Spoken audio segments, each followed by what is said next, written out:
ចាជំរាបសួរកូនអរគ្នាអរគុណព្រះសម្រាប់ថ្ងៃថ្មីដែលយើងបានមកជួបគ្នាម្ដងទៀតហើយថ្ងៃនេះដែរអ្នកគ្រូបានមានមេរៀនមួយដែលតទៅជាមួយនឹងមេរៀនទី6គឺភាសាខ្មែររបស់យើងគឺរឿងអំពីពាក្យសូដូចាអញ្ចឹងមុននឹងយើងចូលទៅរកពាក្យសូដូសូមកូនអរគ្នាបានសូត្រនិយមន័យជាមួយនឹងអ្នកគ្រូសិនថាសូដូមានន័យដូចចាអញ្ចឹងពាក្យសូដូជាពាក្យពីរឬច្រើនដែលមានសូរដូចគ្នាតែសំណេរនិងន័យខុសនេះចាម្ដងទៀតពាក្យសូរដូចជាពាក្យពីរឬច្រើន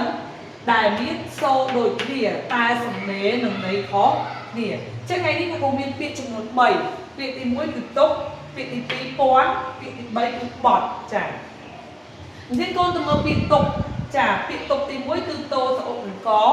ហើយពាក្យទុកទី2គឺតោស្អុកនឹងកចំខអញ្ចឹងคุณឃើញនេះសូវាយើងអានដូចគ្នាមែនអត់ប៉ុន្តែន័យរបស់វាគឺអត់ដូចគ្នាទេចា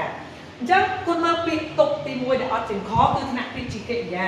ដាក់អ្វីនៅទីណាមួយឲ្យបានគង់នៅចាអញ្ចឹង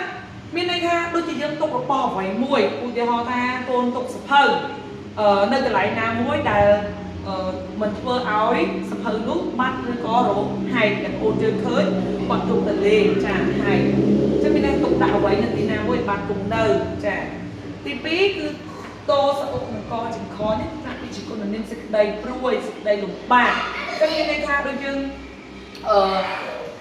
កើតទុកពីបញ្ហាអីមួយចារឿងអីមួយដែលយើងកើតទុកយើងលំបាកនៅក្នុងជីវិតរបស់យើង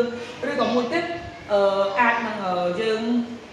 ត្រូវបានគ្រួសារស្លាប់នៅក្នុងគ្រួសារយើងមានម្នាក់ក្នុងការស្លាប់អញ្ចឹងគឺយើងកាន់ទុកចាយើងប្រើពាក្យទុកនេះចាអញ្ចឹងពាក្យទី2គឺពាក្យពាន់ចាពាន់មួយនេះគឺ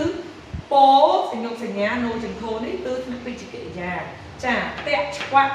ពាន់លើគ្នាអញ្ចឹងគុំយល់ទេពាក្យតាក់ឆ្វាក់ហ្នឹងឧទាហរណ៍ថាយើងចងខ្សែគឺយើងពាន់វារុំចូលគ្នាចាឆ្វាក់វាចូលគ្នាឬក៏យើងពាន់ដៃបញ្ចូលគ្នាឃើញទេចាលើគ្នាចាពេលពាន់មួយទៀតគឺថ្នាក់វិជ្ជាគុណនាមពោសអៀននិងលោបន្តចាគឺជាចំនួន110ដងចាអញ្ចឹងមានន័យថា100គុណឲ្យ10ដងគឺស្មើនឹង1000ចាតោះយើងមើលពាក្យបត់បនិងតបន្តថ្នាក់ពាក្យជាកិរិយាត្រឡប់តាមទំនងតាមផ្លូវដដែលមកវិញត្រឡប់ប្រសពមុខចាមានន័យថាបត់សម្ពុតបត់ស្លឹកឬក៏បត់กระดาษមួយទៀតយើងអាចជិះម៉ូតូបត់ទៅក្រោយវិញចាបត់ផ្លូវណាមួយចាតោះអញ្ចឹងបត់មួយទៀតបនិងតោថ្នាក់ពាក្យជំនាញខ្វៀមលំនាំនៃសម្លេងដែលសូត្រឬដែលច្រៀងខ្វៀមនេះមានន័យថាដូចជាកាបកូនពាក្យកាបចាអញ្ចឹងមានន័យថាជាលំនាំសម្លេង